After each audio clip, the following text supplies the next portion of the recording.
નમસ્કાર ગુજરાત, સ્વાગત છે આપનું ફરી એકવાર આજના તાજા હવામાન સમાચારની અંદર। ગુજરાતમાં મિત્રો આજથી રીતસરનું આભ ફાટતું જોવા મળી રહ્યું છે। ગુજરાતમાં ખૂણે ખૂણે અત્યારે વરસાદી વાદળો છવાઈ ગયા છે અને મિત્રો ખાસ કરીને પ્રી મોન્સૂનના વરસાદો પણ ગુજરાતમાં જોવા મળી રહ્યા છે।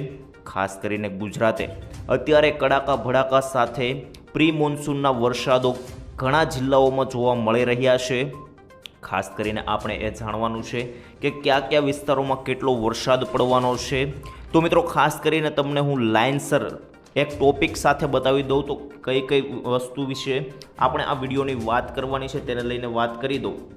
તો મિત્રો સૌપ્રથમ આપણે વાત કરવાની છે સિસ્ટમ વિશે। વરસાદની સિસ્ટમ ક્યાં પહોંચી છે, ક્યાંથી ક્યાં જવાની છે, તમામ બાબતે આ વિડીયોની અંદર વાત કરવાની છે।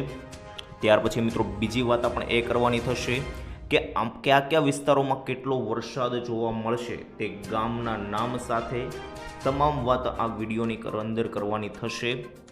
ત્યાર પછી મિત્રો અંબાલાલ પટેલ હવામાન નિષ્ણાંત શું જણાવી રહ્યા છે તે બાબતે પણ ખાસ કરીને વાત કરવાની છે કે તેમણે શું આગાહી કરી છે, પહેલા રાઉન્ડને લઈને શું આગાહી કરી છે, કેટલો વરસાદ પડશે તે તમામ બાબતે આ વિડીયોની અંદર વાત કરીશું।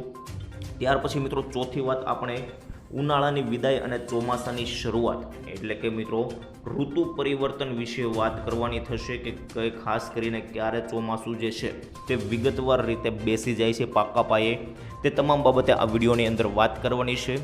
તો મિત્રો શરૂઆત કરીએ તે પહેલાં તમને જણાવી દઈએ કે ખાસ કરીને આ વિડીયોને અંત સુધી નિહાળતા રહેજો કારણ કે તમારા માટે ખૂબ કામનો વિડીયો બનવાનો છે। અને મિત્રો આપણી ચેનલ વરસાદ વાણીને તમે ચેનલ ના કરી હોય, સબસ્ક્રાઈબ ના કરી હોય તો મિત્રો ખાસ કરીને સબસ્ક્રાઈબ કરી લેજો કારણ કે મિત્રો આપણે આ ચેનલના માધ્યમથી આખા ચોમાસા કાળ દરમિયાન વરસાદના વિડીયો જે છે તે તમને દરરોજ રેગ્યુલર બતાવવામાં આવશે અને રેગ્યુલર અપલોડ કરવામાં આવશે। તો મિત્રો ખાસ કરીને તમને આ સાચા અને સચોટ સમાચાર જલ્દી મળી જશે તો ચેનલને સબસ્ક્રાઈબ કરવાનું ના ભૂલતા।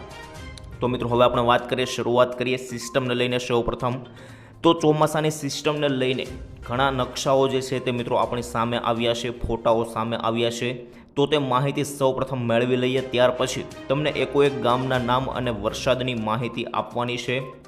સૌપ્રથમ મિત્રો આપણે વાત કરી લઈએ કે જે નકશાઓ આપણી પાસે આવેલા છે। સૌથી પહેલાં મિત્રો આપણી પાસે આ નકશો આવેલો છે જે IMDએ ખાસ કરીને જાહેર કર્યો છે અને મિત્રો આ નકશો એવું આપણે બતાવી રહ્યો છે કે 18થી 13 તારીખ સુધી જે ચોમાસું હતું તે ચોમાસું જરાક પણ આગળ વધ્યું નથી। 18 તારીખે જ્યાં ચોમાસું હતું આજે પણ તે ચોમાસું ત્યાં જ જોવા મળી રહ્યું છે એટલે કે મિત્રો ગણી લઈએ તો અંદાજે 6 દિવસ ચોમાસું ત્યાં જ રહ્યું છે અને 6 દિવસ ચોમાસું જરાક પણ આગળ હલ્યું નથી। અને મિત્રો આને ખાસ કરીને અત્યારે અલ્નીનોની અસર પણ ગણી શકાય કારણ કે મિત્રો ચોમાસું જે છે તે ત્યાં સ્થિર થઈ ગયું છે અને આગળ વધવાનું નામ લેતું નથી। પરંતુ મિત્રો જ્યારે ચોમાસું એક જગ્યાએ ચોંટીને આગળ નથી વધતું ત્યારે મિત્રો 12થી 18 દિવસનો જે ગેપ છે તે જોવા મળતો હોય છે અને 12થી 18 દિવસ પછી ચોમાસું અંદાજે આગળ વધતું હોય છે, ત્યાં સુધી ચોમાસું નબળું પડતું જોવા મળતું હોય છે। આજે મિત્રો 7 દિવસ તો થઈ ચૂક્યા છે એટલે કે હવે ચોમાસું નબળું જોવા મળી શકે તેવું પણ લાગી રહ્યું છે અને મિત્રો અંદાજિત 18 તારીખ સુધી ચોમાસું જે છે તે નબળું રહી શકે તેવું અત્યારે લાગી રહ્યું છે। પરંતુ મિત્રો હવે આપણે એ વાત એ કરવાની છે કે ચોમાસું જે છે તે ગુજરાતથી માત્ર 250 કિલોમીટર દૂર છે તેમ છતાં પણ આટલી બધી વાર લાગી રહી છે કારણ કે મિત્રો ચોમાસું નબળું પડી ગયું છે। આને અલ્નીનોની અસર ગણી શકાય। માત્ર 250 કિલોમીટર જ દૂર છે તેમ છતાં આટલા બધા દિવસો લાગી રહ્યા છે કારણ કે મિત્રો ચોમાસું નબળું પડ્યું છે। અને મિત્રો ગુજરાતમાં હવે તમને જણાવી દઉં તો 2 તબક્કામાં વરસાદ પડવાનો છે તેને લઈને પણ બીજા 2 નકશા સામે આવ્યા છે। આ માહિતી મિત્રો તમને ટોટલી સમજાઈ ગઈ હશે કારણ કે મિત્રો 18થી 13 તારીખ સુધી જે વરસાદ છે ત્યાંનો ત્યાં જ છે, ચોમાસું જરાક પણ આગળ વધ્યું નથી। હવે મિત્રો આપણે વાત એ કરી લઈએ કે 2 નકશાઓ સામે આવ્યા છે તેને લઈને વાત કરીએ તો મિત્રો ખાસ કરીને સૌપ્રથમ આ જે નકશો છે તે 18થી 25 તારીખનો વરસાદ દર્શાવી રહ્યો છે જેમાં 18થી 25 તારીખ સુધી ગુજરાતમાં કેટલો વરસાદ પડશે તે અહીં દેખાઈ રહ્યું છે। એટલે કે મિત્રો આખા ભારતમાં કેટલો વરસાદ પડશે તો આખા ભારતમાં મધ્યમ લેવલનો જ વરસાદ પડવાનો છે। ખાસ કરીને ગુજરાતમાં પણ અહીં તમે જોઈ શકો છો મિત્રો આ પહેલો રાઉન્ડ એટલે કે મધ્યમનો વરસાદ જોવા મળશે આ ગુજરાતમાં। મેં તમને કીધું તેમ આ પહેલો તબક્કો છે તો મિત્રો મધ્યમ લેવલનો જ વરસાદ જોવા મળશે. ગુજરાતમાં આખામાં નહીં જોવા મળે, અહીં 12 થી 13 જિલ્લામાં જે વરસાદ છે તે જોવા મળશે. ત્યાર પછી મિત્રો હવે બીજો નકશો તમને જણાવી દઉં. તો બીજા નકશામાં જોઈ શકો તો મિત્રો આખા ગુજરાતમાં ધોધમાર વરસાદ દેખાઈ રહ્યો છે. આ નકશો જે છે તે મિત્રો 25 થી 2 તારીખ સુધીનો નકશો છે, એટલે કે મિત્રો આ બીજા તબક્કો ગણી શકાય વરસાદનો, અને આમાં સારો એવો વાવણી લાયક જે વરસાદ છે તે પણ જોવા મળી શકે. ત્યારબાદ મિત્રો હવે જણાવી દઉં તો આ જે રાઉન્ડ છે એટલે કે મિત્રો આ બીજો તબક્કો છે, તેમાં સારાથી અતિ સારા વરસાદની પણ આગાહી કરી શકાય, કારણ કે મિત્રો આખા ગુજરાતની અંદર તમે જોઈ શકો છો વરસાદ જે છે તે ધોધમાર અને કડાકા ભડાકા સાથે થશે તેવું દેખાઈ રહ્યું છે. તો મિત્રો આ પણ કામની માહિતી થઈ ગઈ. હવે આપણે વાત કરી લઈએ પવનને લઈને, થોડી ઘણી વાત કરી લઈએ. તો પવનનો એક નકશો સામે આવ્યો છે. અહીં તમે જોઈ શકો છો મિત્રો પવનનો નકશો 14 તારીખને રવિવારનો, એટલે કે મિત્રો આજનો જ આ નકશો છે, જેમાં ખાસ કરીને 50 થી 55 કિલોમીટરની ઝડપે, ખાસ કરીને 50 થી 55 કિમીની ઝડપે પવન જે છે તે ફૂંકાતા જોવા મળી રહ્યા છે. કયા વિસ્તારમાં પવનો જોવા મળશે તેને લઈને થોડી ઘણી વાત કરી લઈએ. તો મિત્રો ખાસ કરીને અહીં દક્ષિણ ગુજરાતમાં વિસ્તારો છે. ગુજરાતમાં વાત કરીએ તો સૌપ્રથમ દક્ષિણ ગુજરાતના વિસ્તારો ઘણા આવેલા છે. વલસાડ, વાપી, સુરત, આ બધા વિસ્તારો જે ખાસ કરીને ભરૂચ, વડોદરા લાગુ વિસ્તારો, આ બધા વિસ્તારોમાં મિત્રો ખાસ કરીને વરસાદ જે છે તેના પવનો 50 થી 55 કિમીની ઝડપે જોવા મળી શકે. ત્યારબાદ મિત્રો હવે આપણે વાત કરી લઈએ સૌરાષ્ટ્રમાં. ખાસ કરીને વાત કરીએ તો અમરેલી લાગુ વિસ્તારો છે, ગીર સોમનાથ. ત્યારબાદ મિત્રો ઉપર જોઈએ તો ભાવનગર લાગુ વિસ્તારો, બોટાદ, રાજકોટ, આ બધા વિસ્તારો છે. સુરેન્દ્રનગર, મોરબી, આટલા વિસ્તારો જે છે ખાસ કરીને તેમાં, અને મધ્ય ગુજરાતમાં અમદાવાદ, ગાંધીનગર, કપડવંજ, આટલા વિસ્તારો જે છે તેમાં મિત્રો ખાસ કરીને વરસાદ જે છે તે 50 થી 55 કિલોમીટરની ઝડપે જોવા મળી શકે. તો મિત્રો આ પણ એક કામની માહિતી થઈ ગઈ. હવે મિત્રો આગળના સમાચાર વિશે જોઈએ તો કયા વિસ્તારોમાં ગુજરાતની અંદર કેટલો વરસાદ પડશે તેને લઈને વાત કરી લઈએ. તો મિત્રો હવે એ વાત કરીએ. મિત્રો તમને બધું જે છે તે વિગતસર વાત કરવાની છે. સૌપ્રથમ વાત કરી લઈએ તો આજે ગુજરાતમાં તમે જોઈ શકો છો મિત્રો મધ્ય ગુજરાત છે અને ઉત્તર ગુજરાત અને દક્ષિણ ગુજરાતમાં થોડો ઘણો વરસાદ દેખાઈ રહ્યો છે. તો ગામના નામ સાથે મિત્રો આપણે વાત કરીએ તો સૌપ્રથમ મધ્ય ગુજરાતમાં અહીં તમે જોઈ શકો તો મિત્રો ખાસ કરીને થોડા ઘણા ઝાપટા જે છે તે આજે રાત્રિ સુધીના દેખાઈ રહ્યા છે. કોઈ ખાસ પ્રકાર દેખાતો નથી. મધ્યમથી હળવા વરસાદ જોવા મળી શકે. અહીં અમદાવાદ લાગુ વિસ્તારોમાં મિત્રો જોઈ લઈએ તો અમદાવાદ, કપડવંજ, ગાંધીનગર, આ બાજુ જોઈએ તો મિત્રો પાટડી લાગુ વિસ્તારો છે, અને મિત્રો અહીં કડી, રામપુરા, માણસા, ઉપર જોઈએ તો મિત્રો માણસાની પ્રાંતિજ, બાયડ, આટલા વિસ્તારો છે મધ્ય ગુજરાતમાં, તેમાં મધ્યમથી હળવા વરસાદ જે છે તે જોવા મળી શકે. ત્યારબાદ હવે આપણે વાત કરી લઈએ ઉત્તર ગુજરાતમાં. તો મિત્રો ઉત્તર ગુજરાતમાં પણ ઉપર જે વિસ્તારો આવેલા છે મહેસાણા, હિંમતનગર લાગુ વિસ્તારો, તેમાં જોઈ લઈએ તો મિત્રો ખાસ કરીને અહીં મહેસાણા, ત્યારબાદ મિત્રો ખાસ કરીને મણિકપુર, વિજાપુર, વિસનગર, વડનગર, આ બધા વિસ્તારો છે ખાસ કરીને, તેમાં પણ હિંમતનગરમાં પણ આ બધા વિસ્તારોમાં પણ મધ્યમથી હળવા વરસાદ જે છે તે જોવા મળી શકે. ત્યાર પછી હવે દક્ષિણ ગુજરાતની વાત કરી લઈએ તો દક્ષિણ ગુજરાતમાં પણ ખાસ કરીને સુરત લાગુના વિસ્તારો છે, તેમાં જોઈએ તો મિત્રો ખાસ કરીને અહીં જે ઝંખવાવ, કીમ, ભરૂચ, નેત્રંગ, નીચે મિત્રો સુરત રહી ગયું ત્યાંના વિસ્તારો. ત્યારબાદ ઉપર વાત કરીએ તો વડોદરા સાઈડ આવીએ તો ખાસ કરીને પાલેજ, ત્યારબાદ ઉપર જોઈએ તો મિત્રો ડભોઈ, જંબુસર, કરજણ, વડોદરા, ઉપર જોઈએ તો મિત્રો પેટલાદ, આણંદ લાગુના વિસ્તારો જે છે તેમાં પણ મિત્રો મધ્યમથી હળવા વરસાદ જે છે તે જોવા મળી શકે. અને મિત્રો ઉપર જે ખાસ કરીને આણંદ, નડિયાદ લાગુ વિસ્તારો, આણંદ, નડિયાદ, ડાકોર, ખેડા, વટામણ, પેટલાદ, આટલા વિસ્તારોમાં પણ મધ્યમથી હળવા વરસાદ જે છે તે ઝાપટા સ્વરૂપે જોવા મળી શકે. ત્યારબાદ હવે આપણે વાત કરી લઈએ મિત્રો કાઠિયાવાડની અંદર, સૌરાષ્ટ્રમાં પણ તમે જુઓ તો અમુક જિલ્લામાં ભારે ઝાપટા સાથે વીજળીના કડાકા ભડાકા સાથેના વરસાદ દેખાઈ રહ્યા છે, અને અમુક જિલ્લામાં માત્ર ખાલા એવા જે છે તે ઝાપટા જોવા મળે છે. ઝાપટા કયા જિલ્લામાં જોવા મળશે તેને લઈને વાત કરી લઈએ તો મિત્રો અહીં ખાસ કરીને વાત કરીએ દ્વારકા સાઈડથી તો ખાસ કરીને મિત્રો ઓખા, વેરાવળ લાગુ વિસ્તારો છે. અહીં પછી મિત્રો જે જોઈએ તો અમરેલી જિલ્લાના જે ખાસ કરીને લાગુ વિસ્તારો આવેલા છે, ભાવનગર જિલ્લાના, તેને લઈને વાત કરી લઈએ તો મિત્રો અહીં ધારી, સાવરકુંડલા, ગારિયાધાર, પાલીતાણા, તળાજા, જેસર, અલંગ અને નીચે મિત્રો વાત કરીએ તો ખાસ કરીને રાજુલા, મહુવા લાગુ વિસ્તારો પણ આવેલા છે. રાજુલા, મહુવા આ બધા વિસ્તારોમાં મિત્રો ખાલી માત્ર ઝાપટા જોવા મળશે.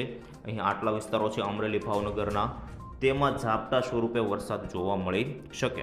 અને ભારે વરસાદ ક્યાં જોવા મળશે તેને લઈને વાત કરી લઈએ તો મિત્રો સુરેન્દ્ર લાગુ વિસ્તારોના નીચે જે છે ખાસ કરીને અહીં સાયલા, ચોટીલા, ચૂડા આ બધા લાગુ વિસ્તારો છે, ડોળિયા, ત્યારબાદ મિત્રો લીંબડી લાગુ વિસ્તારો, સારંગપુર, બોટાદ આ બધા વિસ્તારો છે. તેમાં મિત્રો ખાસ કરીને અહીં નીચે પણ બોટાદ, પાળિયાદ, વિછિયા આ બધા વિસ્તારોમાં કડાકા ભડાકા સાથે વરસાદ જોવા મળી શકે. તો મિત્રો આજની તમામ માહિતી મેં તમને આપી દીધી કે આ વિસ્તારોમાં કેટલો વરસાદ પડશે. તો મિત્રો હવે તમને ટૂંકમાં જણાવી દઉં તો જો તમારું ગામ આટલા વિસ્તારોમાં આવે છે તો તમારા ગામમાં વરસાદ જે છે તે જોવા મળી શકે. ત્યાર પછી મિત્રો હવે આવતીકાલે 15 તારીખને લઈને વાત કરીએ તો 15 તારીખે પણ મિત્રો કોઈ ખાસ પ્રકારનો વરસાદ જોવા મળતો નથી. વરસાદ નબળો પડતો જોવા મળે છે. મધ્ય ગુજરાતમાં તમે જુઓ તો મિત્રો કોઈ એટલો ખાસ વરસાદ નથી. અહીં ખેડા લાગુના વિસ્તારો છે, ખેડા, નડિયાદ, આણંદ અને મિત્રો આ બાવલા લાગુ વિસ્તારો આટલા વિસ્તારોમાં જ વરસાદ જોવા મળે છે. ત્યાર પછી સૌરાષ્ટ્રમાં પણ મિત્રો ઓછો વરસાદ જોવા મળી રહ્યો છે. તમે જુઓ તો અહીં દરિયાકાંઠાના વિસ્તારો જે છે આ પટ્ટો આવેલો છે ઓખા, પોરબંદરવાળો, આમાં થોડો ઘણો વરસાદ જોવા મળી શકે. ત્યાર પછી ભાવનગર લાગુ વિસ્તારોમાં જોઈએ તો ભાવનગરના મિત્રો સોનગઢ, બોટાદ લાગુ વિસ્તારો, લાઠી, ચિત્તલ, ગઢડા, ભાવનગર આટલા વિસ્તારોમાં જે છે તે વરસાદ જોવા મળી શકે. ત્યાર પછી ઉપર જોઈએ તો મિત્રો સુરેન્દ્રનગર લાગુ વિસ્તારો છે, ખાસ કરીને ચોટીલા, રાજકોટ, થાણ આ બધા વિસ્તારો છે તેમાં પણ મિત્રો વરસાદ જોવા મળી શકે. ત્યારબાદ દક્ષિણ ગુજરાતમાં પણ મિત્રો કોઈ ખાસ વરસાદ જોવા મળતો નથી. કે જે વરસાદ આવશે તે દક્ષિણ ગુજરાતમાં નીચેની સિસ્ટમથી જો સક્રિય થશે તો ત્યાં વરસાદ પ્રી મોન્સૂનનો જોવા મળશે. ત્યારબાદ હવે 16 તારીખે આપણે વાત કરીએ તો 16 તારીખે પણ મિત્રો વરસાદ જે છે તે થોડો ઘણો વધતો જોવા મળે છે. અહીં તમે જોઈ શકો છો ખાસ કરીને મિત્રો આ ભરૂચ લાગુ વિસ્તારો છે, સુરત લાગુ વિસ્તારો તેમાં વરસાદ જોવા મળે છે. ઝંખવાવ, નેત્રંગ, ભરૂચ, દહેજ અને ઉપર જોઈએ તો મિત્રો ખાસ કરીને પાલેજ, કરજણ, જંબુસર, રાજપીપળા ઉપર જોઈએ તો મિત્રો ખાસ કરીને વડોદરાના લાગુ વિસ્તારો છે, વડોદરા, ડભોઈ, આણંદ લાગુ વિસ્તારો છે. ઉપર જોઈએ તો મિત્રો નડિયાદ, ખેડા લાગુ વિસ્તારો આ બધા વિસ્તારો છે તેમાં મિત્રો ખાસ કરીને પેટલાદ આટલા વિસ્તારોમાં મધ્યમથી હળવો વરસાદ જોવા મળી શકે. ત્યાર પછી મિત્રો હવે વાત કરી લઈએ ખાસ કરીને ચોમાસાના પ્રોપર વરસાદ શરૂ થઈ જશે તે મિત્રો 16-17 તારીખથી જે છે ચોમાસાના વરસાદ શરૂ થઈ જશે તેવું લાગી રહ્યું છે. કારણ કે મિત્રો વચ્ચે જે છે તે વરસાદ ઓછો પડ્યો, નબળો વરસાદ પડ્યો, પછી સારો એવો વરસાદ આવ્યો તો એવું આપણે માની શકીએ કે ચોમાસાના જે વરસાદ છે તે પ્રોપર ચોમાસાના વરસાદ પણ જોવા મળી શકે.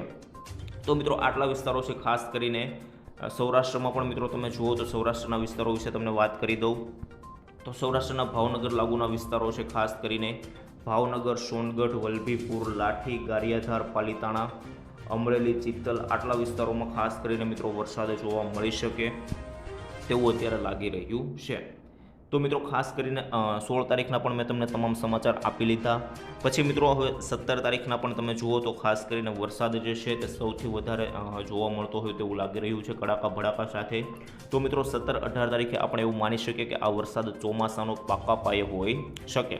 અને મિત્રો 16-17 તારીખે હવે તમને જણાવી દઉં તો ખાસ કરીને સિસ્ટમ વિશે તમામ બાબત જણાવી દઉં તો 16-17 તારીખે જે છે તે ચોમાસું ધીમે ધીમે આગળ વધશે તેવું લાગી રહ્યું છે. અને મિત્રો ગુજરાતના આટલા ભાગમાં ચોમાસું જે છે તે આવી જશે 16-17 તારીખે તેવું અત્યારે લાગી રહ્યું છે. એટલે કે મિત્રો ગુજરાતના 40% ભાગોમાં જે છે તે વરસાદ જે છે તે જોવા મળશે. અને ઉપરના ભાગમાં પછી જે છે તે મિત્રો ખાસ કરીને ઉપરના ભાગ છે મધ્ય ગુજરાત, ઉત્તર ગુજરાત તેમાં 20થી 22 તારીખની વચ્ચે ચોમાસું પહોંચશે તેવું લાગી રહ્યું છે અને તેવી પણ આગાહી કરવામાં આવેલી છે. અને મિત્રો આ ચોમાસું છે દક્ષિણ ગુજરાતના ભાગમાં અને થોડાક સૌરાષ્ટ્રના ભાગમાં વરસાદ લાવશે. પહેલું જે ચોમાસું ખાસ કરીને 16-17 તારીખે પહોંચશે તો આટલા વિસ્તારોમાં જ વરસાદ થશે, 40% ભાગમાં થશે અને ત્યાર પછીનો વરસાદ જે છે તે ઉપરના ભાગમાં થશે. તો મિત્રો આ તમામ માહિતી ચોમાસાને લઈને પણ મેં તમને આપી દીધી, સિસ્ટમને લઈને પણ આપી લીધી. પરંતુ મિત્રો હવે અંબાલાલ પટેલે શું કહ્યું છે તેને લઈને વાત કરીએ તો અંબાલાલ પટેલે પણ એવું જ કહ્યું છે કે 18થી 28 તારીખ વચ્ચે જે છે તે ચોમાસાનો રાઉન્ડ પહેલો રાઉન્ડ શરૂ થઈ જશે તેવું જણાવી દીધું છે અને આ રાઉન્ડ સારો વરસાદ લાવશે તેવું કહ્યું છે અને અમુક વિસ્તારોમાં સારો વરસાદ પડશે તો અમુકમાં ઓછો વરસાદ પડશે. એટલે કે મિત્રો એણે એવું કહ્યું કે બધી જગ્યાએ સારો નહીં પડે, અમુક જગ્યાએ અતિવૃષ્ટિ જેવો તો અમુક જગ્યાએ દુષ્કાળ જેવો વરસાદ પડશે તેવી પણ અંબાલાલ પટેલે ચેતવણી આપી દીધેલી છે. તો મિત્રો આ તમામ બાબત હવે મેં તમને આપી દીધી. હવે આવનારા સમાચાર જે છે તે આવનારા વિડીયોની અંદર મળશે. ચેનલ સાથે જોડાયેલા રહેજો અને મિત્રો ચેનલને સબસ્ક્રાઈબ કરી લાગશો જેથી કરીને તમને તમામ માહિતી જે છે તે મળતી રહેશે. મિત્રો છેલ્લે તમારા ગામનું નામ જે છે તે કોમેન્ટમાં લખતા જાજો. અને મિત્રો આ મેં તમને સમાચાર જે આપ્યા તે તમામ સમાચાર હવામાન નિષ્ણાંત અને હવામાન વિભાગ દ્વારા જે આપવામાં આવેલા છે તેના પરથી મેં તમને આપ્યા છે. મિત્રો ખાસ કરીને આની કોઈ પણ પ્રકારની જે પુષ્ટિ છે તે અમે કરતા નથી. જે હવામાન સમાચાર હોય છે તેને લઈને જ અમે અમારા અનુભવ પ્રમાણે આ આગાહી કરતા હોઈએ છીએ. તો મિત્રો છેલ્લે તમારા ગામનું નામ કોમેન્ટ કરી દેજો જેથી કરીને મને ખબર પડે તમે કયા ગામથી વિડીયો નિહાળી રહ્યા છો. તો મિત્રો ત્યાં સુધી રજા આપશો. ધન્યવાદ. જય શ્રી કૃષ્ણ. જય માતાજી. જય હિન્દ. જય ભારત.